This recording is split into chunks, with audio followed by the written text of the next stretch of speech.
नमस्कार बच्चों, आज के इस वीडियो में हम देखने वाले हैं पार्ट 2 लक्ष्मी का प्रश्न और उत्तर। तो देखिए बच्चों, यहाँ पर सबसे पहला क्या दिया गया है, संजाल पूर्ण कीजिए। आपको ये जो संजाल है ना, इसे पूर्ण करना है। तो इसमें क्या लिखा है, ध्यान से देखो। मार के कारण लक्ष्मी के व्यवहार में आया परिवर्तन। देखो, मार के कारण लक्ष्मी के व्यवहार में कौन कौन से परिवर्तन आए थे बताइए। तो देखिए इसका उत्तर यहाँ पर लिखा हुआ है। देखो, पहला, लक्ष्मी बड़ी भयभीत और घबराई थी। ठीक है, जब उसको मारा गया था, मार के कारण वो बड़ी डर गई थी और एकदम से घबराई हुई थी। जो भी उसके पास जाता उसे सिर हिलाकर मारने की कोशिश करती थी और क्या कर रही थी, उछल कूद कर रही थी। और चौथा, गले की रस्सी तोड़कर खूंटे से आजाद होने का प्रयास कर रही थी। कौन? लक्ष्मी। ठीक है, अब दूसरा यहाँ पर देखिएगा, उचित घटनाक्रम लगाकर वाक्य फिर से लिखिए। तो मैंने यहाँ पे डायरेक्टली उत्तर ही लिखा है बच्चों। ठीक है ना, आप ना प्रश्न को अपने टेक्स्ट बुक में देख सकते हो, है ना। चलो, सबसे पहले क्या आएगा, उसने तुम्हें बेदर्दी से पीटा है। दूसरा, रहमान बड़ा मूर्ख है। और तीसरा, उसके गले में रस्सी थी। चौथा, वह लक्ष्मी को सड़क पर ले आया। ठीक है ना, आगे देखो। अब आगे देखिएगा, तीसरा, उत्तर लिखिए। इसमें प्रश्न क्या है, ज्ञान सिंह का पशु प्रेम दर्शाने वाली बातें कौन कौन सी थी। देखो यहाँ पे इसका उत्तर हमने लिखा हुआ है। पहला, मवेशी पालने का शौक। दूसरा, उसके घर के दरवाजे पर गाय या भैंस बंधी रहती। और तीसरा, 3 साल पहले उसने अधेड़ उम्र की एक जर्सी गाय खरीदी। और चौथा क्या, परेशानी होने पर भी वह लक्ष्मी गाय को नहीं बेचता। ठीक है ना, तो ये इसका उत्तर है जो आपको लिखना है। चौथा देखिएगा, वाक्य सही करके लिखिए। देखो यहाँ पे गलत वाक्य दिए गए हैं जिन्हें आपको सही करके लिखना है बच्चों।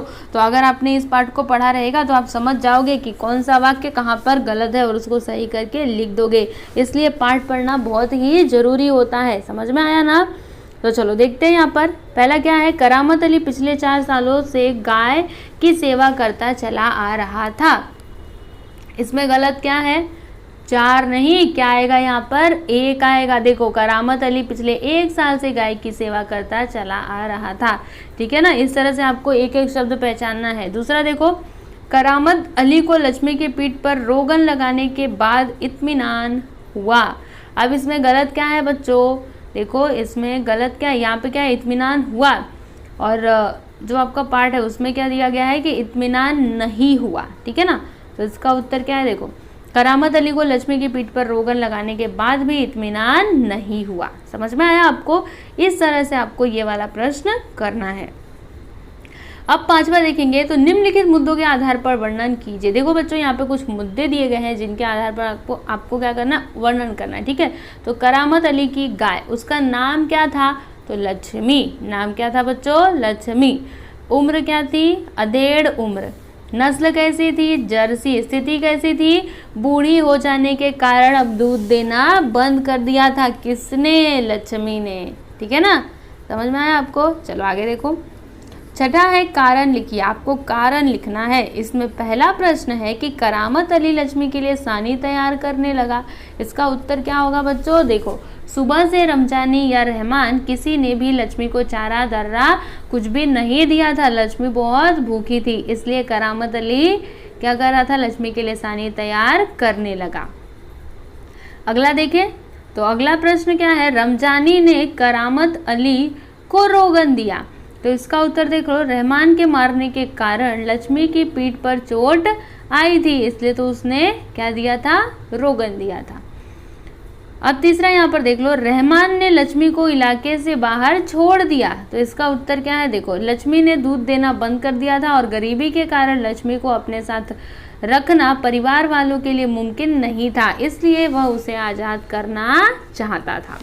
ठीक है, फिर चौथा देखो, करामत अली ने लक्ष्मी को गौशाला में भर्ती किया।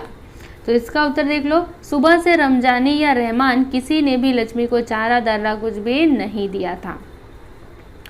चलो आगे बढ़ते हैं। 7वां है, हिंदी मराठी में समोच्चारित शब्दों के भिन्न अर्थ लिखिए। तो चलिए करते हैं इसको। पीठ और खाना। तो पीठ के हिंदी में अर्थ सुनो, प्राणियों के पेट व सीने के विपरीत दिशा में पड़ने वाला हिस्सा, उसी को क्या कहते हैं बच्चों? पीठ कहते हैं, हम जानते हैं। और मराठी में आटा, ठीक है, समझ में आया आपको। अब खाना की बात करेंगे तो हिंदी में खाने को क्या कहा जाता है? भोजन, और मराठी में क्या कहा जाता है? स्थान। ओके, चलो नेक्स्ट देखो यहाँ पे चारा और कल। तो चारा को हिंदी में क्या कहते हैं बच्चों? उपाय, है ना। अरे हमारे पास तो कोई चारा ही नहीं है, मतलब हमारे पास तो कोई उपाय ही नहीं है। वैसे मराठी में क्या कहा जाता है चारे को? घास। समझ में आया आपको।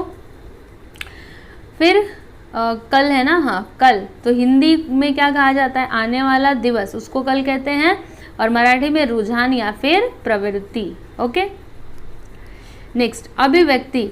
यदि आप करामत अली की जगह पर होते तो इस संदर्भ में अपने विचार लिखे। देखो बच्चों, अगर आप करामत अली की जगह पर होते तो इसके संदर्भ में आपको विचार लिखने हैं कि आप क्या करते, क्या नहीं करते, कैसे करते, ये सारी चीज़ें आपको बतानी है। तो ये एक ओपन एंडेड क्वेश्चन है जो आप खुद से भी कर सकते हो। मुझे नहीं लगता कि आपको आंसर बताना चाहिए, है ना। आप कोशिश करो थोड़ा लिखने की, इससे आपकी प्रैक्टिस होगी और आप एग्जाम में भी जल्दी जल्दी लिख पाओगे। समझ में आ रहा है। और आपके दिमाग, जैसे हम लोग को ऐसे आता है ना हिंदी में लिखने के लिए, तो जब तक आपकी प्रैक्टिस नहीं रहेगी तब तक आप कैसे करोगे, है ना। इसलिए आपको थोड़ी थोड़ी प्रैक्टिस करनी चाहिए। चलो मैं आपको इसका उत्तर बता ही देती हूँ। यहाँ पे लिखा है, तो यदि मैं करामत अली की जगह होता तो मेरी प्रतिक्रिया भी वैसी ही होती जैसी करामत अली की थी। मेरी गाय को पीटने वाले पर मैं भी गुस्सा करता, गाय की पीठ पर लगी चोट पर मैं भी रोगन लगाता ताकि गाय को पीड़ा से आराम मिल सके। गाय के अनुपयोगी होने पर मैं कभी भी उसे बेचने का विचार नहीं करता, क्योंकि मैं जानता हूँ कि आज के इस युग में पशुओं की क्या स्थिति है ना। अगर आप पशु पालते हो तो उसको कभी भी बेचो मत, ठीक है, क्योंकि बेचने से क्या होता है ना, वो लोग लेकर के जाते हैं और उनको मार देते हैं, ठीक है ना। अपनी गरीबी के कारण मजबूर होकर मैं भी करामत अली की तरह गाय को गौशाला में भर्ती करवाता, लेकिन गाय को बेचता नहीं। गौशाला ही एक ऐसी जगह है जहाँ गायों की क्या की जाती है बच्चों? सेवा की जाती है, उनके खान पान का पूरा ध्यान रखा जाता है। इसलिए मैं अपनी गाय को किसी भी कसाई के हाथ नहीं बेचता, ठीक है। देखो यहाँ पे कितनी अच्छी बात बताई जा रही है कि गाय को कभी भी कसाई के हाथ नहीं बेचता, है ना। लोग होते हैं ना जो क्या करते हैं, अगर गाय ने दूध देना बंद कर दिया या फिर कोई बकरी है, ठीक है, कुछ भी है, तो उन लोगों को क्या करेंगे ना, कसाई के हाथों में बेच देते। तो हमें ऐसा बिल्कुल भी नहीं करना चाहिए, क्योंकि वो लोग तो उन्हें ले जा करके बेचारे लोगों को मार देते हैं। जब तक इसने खाना हम लोग को दूध दिया तब तक तो हमने रखा, लेकिन अब जब उसने दूध देना बंद कर दिया तो हम कितने स्वार्थी है ना, हमने भी उसको कसाई के हाथों बेच दिया, है ना। सो ये तो अच्छी बात नहीं है। फिर उसे खुले में न छोड़कर उसे गौशाला में भर्ती करा था ताकि उसकी अच्छे से देखभाल हो सके। तो ये उसका उत्तर है। भाषा बिंदु, इसमें क्या दिया गया है कि निम्नलिखित वाक्यों में उचित विराम चिन्हों का प्रयोग कर वाक्य पुनः लिखिए। देखो बच्चों, आपको क्या करना है, यहाँ पे जो वाक्य दिए गए ना, इसमें जो विराम चिन्ह होते हैं ना, उचित विराम चिन्हों का उपयोग आपको करना है। पहला, ओह कमबख्त ने कितनी बेदर्दी से पीटा है। तो इसका उत्तर देख लो, मतलब विराम चिन्ह देखना। ओ के बाद यहाँ पे एक एक्सप्लेनेशन मार्क लगेगा, ठीक है, विस्मयादि बोधक चिन्ह। फिर कमबख्त ने कितनी बेदर्दी से पीटा, यहाँ पे फुल स्टॉप आएगा, मतलब पूर्ण विराम, ठीक है ना। आगे देखो, मैंने कराते हुए पूछा मैं कहाँ हूँ। तो इसमें देख लो, मैंने कराते हुए पूछा, यहाँ पे डैश आएगा, फिर यहाँ पे इन्वर्टेड कॉमा, मैं कहाँ हूँ, ठीक है, यहाँ पे प्रश्नवाचक चिन्ह आएगा। नेक्स्ट, मछली भाभी मुट्ठी पर बूंदिया सूप में फेंक कर चली गई। तो यहाँ पर देख लो, मछली भाभी मुट्ठी पर बूंदिया सूप में फेंक कर चली गई, और यहाँ पे आ जाएगा पूर्ण विराम।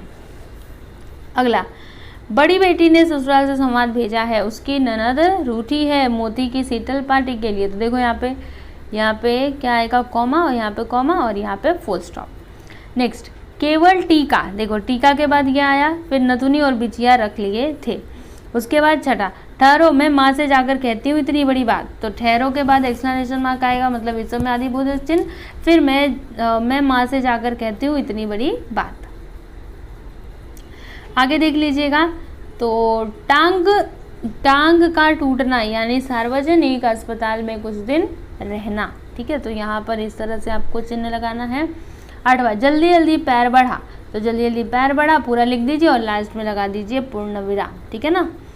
चलो ये तो समझ गए। 9वां, लक्ष्मी चल, अरे गौशाला यहाँ से 2 किलोमीटर दूर है। उत्तर देख लो, लक्ष्मी चल, अरे देखो यहाँ पे कॉमा आएगा, यहाँ पे विस्मयादि बोधक चिन्ह, फिर गौशाला यहाँ से 2 किलोमीटर दूर है। 10 मानो उनकी एक आंख पूछ रही हो, कहो कविता कैसी रही। तो इसका उत्तर देख लो, मानो उनकी एक आंख पूछ रही हो, यहाँ पर डैश आएगा, फिर इन्वर्टेड कॉमा कहो, फिर यहाँ पे कॉमा कविता कैसी रही। ठीक है, तो इस तरह से आपका ये वाला क्वेश्चन का आंसर भी पूरा खत्म हो गया है ना।